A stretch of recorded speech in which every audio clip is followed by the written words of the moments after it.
Hello जी, नमस्ते। Good evening सबको। आशा करती सब लोग बहुत अच्छे होंगे और अपना ध्यान रख रहे होंगे। आज मैं इस टॉपिक पे आप सबसे बात करना चाहती हूँ कि हमें अपना ध्यान हर हाल में रखना है।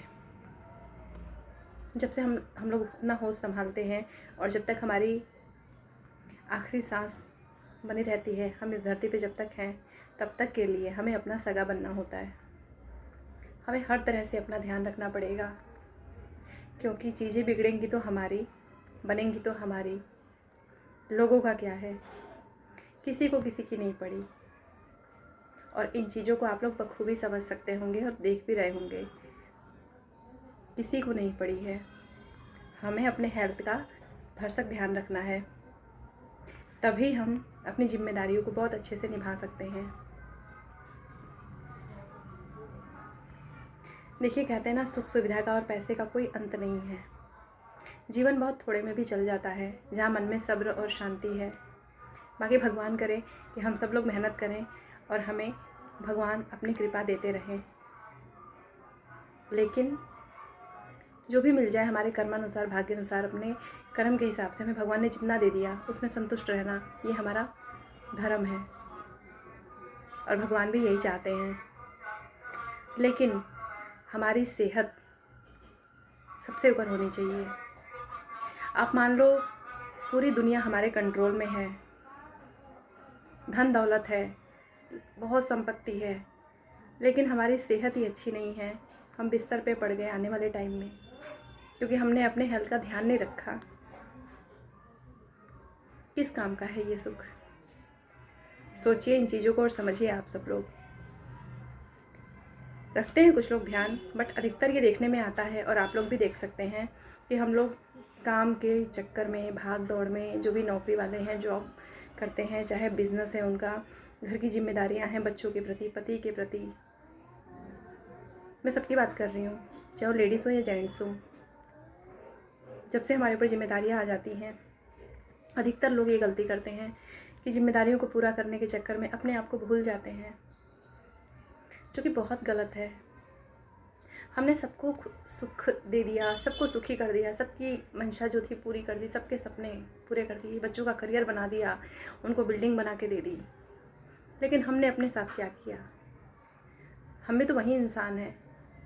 तो सबसे पहला कर्तव्य है हमारा अपने आप को पहले प्रायोरिटी देना। और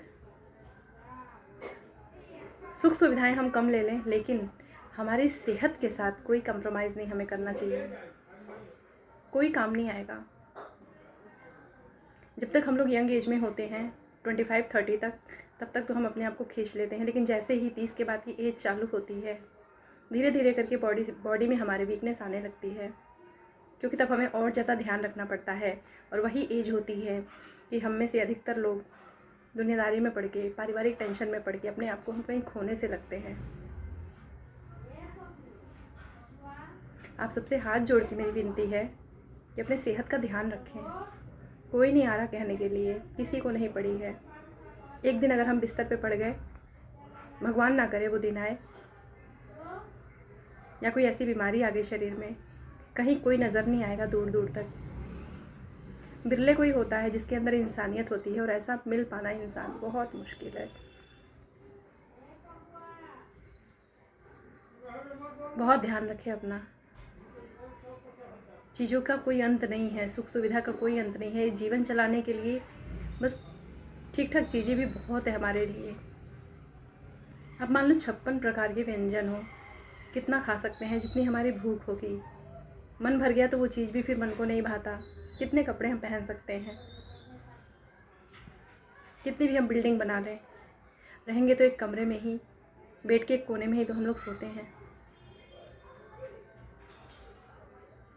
तो इससे पहले कि रिज़ल्ट आए सामने, इस जीवन को मिट्टी बनने से पहले अपने आप को सोना बना लीजिए। हमारी किसी से तुलना नहीं होनी चाहिए कि किसी की ऊंची इमारत देख के हम अपना सर दर्द कर लें। बस हमारा कर्म ऐसा होना चाहिए जो हमारी आत्मा को संतुष्टि दे। बिस्तर पे जाए तो हमें चैन से नींद आए, और परमपिता परमात्मा के लायक हमारे कर्म, हम उनसे नज़रें मिला सकें। प्रभु हैं और वो हर पल हमें देखते हैं, हर पल हमें गाइड करते हैं। वो हमारे अंदर इंट्यूशन के रूप में अपनी गाइडेंस देते हैं। तो ज़रूरत है तो बस उन्हें पहचानने की, और जिस परमपिता परमात्मा ने हमें ये मंदिर रूपी शरीर दिया है, इसको निरोग रखने की। काम कहीं नहीं जा रहे, काम कभी ख़त्म नहीं होंगे, लेकिन हेल्थ से कंप्रोमाइज़ मत करिए। किसी को खुश करने के लिए काम मत करिए। ले लीजिए थोड़ी सी बुराई, बन जाइए किसी से बुरे,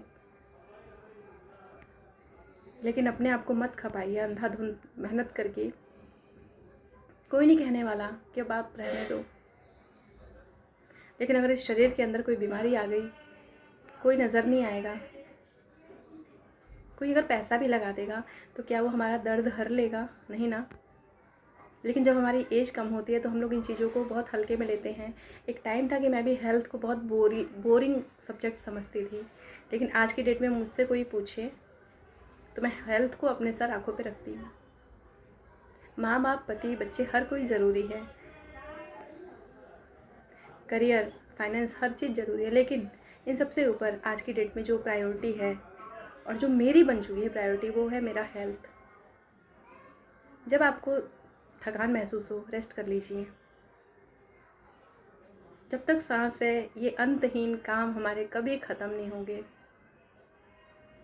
लेकिन ध्यान रखिए अपने खाने पीने का, इससे पहले कि हम लोग बिस्तर पे जाएं और हमें कड़वी कड़वी दवाइयाँ खानी पड़े। दवाई अमृत नहीं है। भरपूर पानी पिएं, हेल्दी खाना खाएं, सीजनेबल अपने फ्रूट्स हैं, वेजिटेबल्स हैं, बहुत सारी चीज़ें हैं जिनका हम फ़ायदा उठा सकते हैं। और सबसे पहले इसको टेंशन से फ्री रखें, क्योंकि इसमें टेंशन है ना, और कितना भी हमने खा लिया हेल्दी, नहीं लगने वाला वो। जब ये दिमाग फ्री है ना, कहते हैं नमक रोटी भी खाया हुआ लगता है, और वो कभी दिन नहीं आएगा। चाहे आज कोई अगर टेंशन फ्री हमें नज़र भी आता है ना, उसने आदत डाली है चीज़ों को इग्नोर करने की। जहाँ हमारा कंट्रोल नहीं है उसे हमें भगवान पे छोड़ देना है। जब जन्म हमारी मर्ज़ी से नहीं हुआ, मरना हमारी मर्ज़ी से नहीं होगा, तो ये परिस्थितियाँ हमारी मर्ज़ी से कैसे चलेंगी? हमारी मर्ज़ी सिर्फ हमारे कर्मों पे है। हम अपना कर्म कर सकते हैं, बाकी चीज़ों पे हमारा कोई ज़ोर नहीं है। हम अपने हेल्थ को, क्योंकि हमें शरीर से काम लेना है, तो हमें अपने हेल्थ का भरसक ध्यान रखना है। इन चीज़ों से कभी नाता ना तोड़ें। सबको करिए, लेकिन सबसे पहले अपने खाने पीने का, पानी भरपूर पीजिए, जितनी ज़रूरी नींद है पर्याप्त नींद लीजिए। जो कंट्रोल में नहीं है उनको छोड़ना सीखिए, क्योंकि क्या फ़ायदा, कहते हैं ना, पछताए होत क्या जब चिड़िया चुग गई खेत। तो समय रहते संभल जाइए। मैंने ऐसे बहुत लोग देखे हैं हमारे समाज में जो हेल्थ को निगलेक्ट करते हैं। जो कुछ लोग हैं जो ड्रिंक करते हैं, मैं ड्रिंक करने के लिए मना नहीं कर रही, लेकिन एक लिमिट में। क्या फ़ायदा ऐसी चीज़ों के आदी होने का कि समय उनको छुड़वा दे और हम विवशतावश बिस्तर पे पड़ जाएं। तो इस शरीर के अपने सगे बने। भगवान ने जो ये मंदिर दिया है, इसको स्वस्थ रखें, निरोग रखें, अच्छे कर्म करते रहें, कोई रोग नहीं आएगा। अगर हमसे कोई गलती भी हुई है ना, हमें नहीं पता हम पिछले जन्म में क्या करके आए हैं, कौन से जन्म में क्या किया है हमने, लेकिन अब तो हमारे अंदर अवेयरनेस है। कहते भगवान भाग्य का लिखा हुआ भी काट देते हैं। शर्त यही है कि हमें अपना कर्म साफ़ सुथरा रखना है। हमारा कोई बुरा कर दे, हम किसी का बुरा ना करें, लेकिन हाँ अलर्ट रहिए कि हमारा भी, हमें ऐसा नहीं करना कि यहाँ ताला खुला हुआ है और चोर आके घुस जाए। हर तरह से हमें अपनी रिस्पॉन्सिबिलिटी लेनी पड़ेगी अगर सुकून चाहिए तो।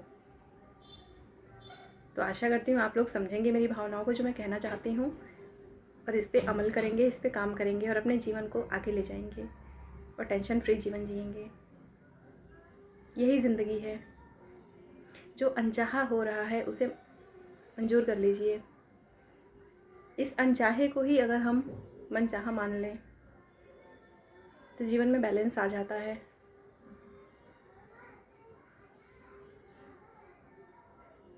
समय रहते हमें होश में आ जाना है, हमें अपना सगा बनना है, अपने हेल्थ का बहुत ध्यान रखना है।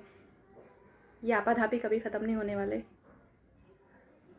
आई होप आप लोग समझेंगे जो मैं कहना चाहती हूँ। आप लोग बहुत समझदार हैं। बहुत बहुत थैंक यू मुझे सुनने के लिए। जय माता दी।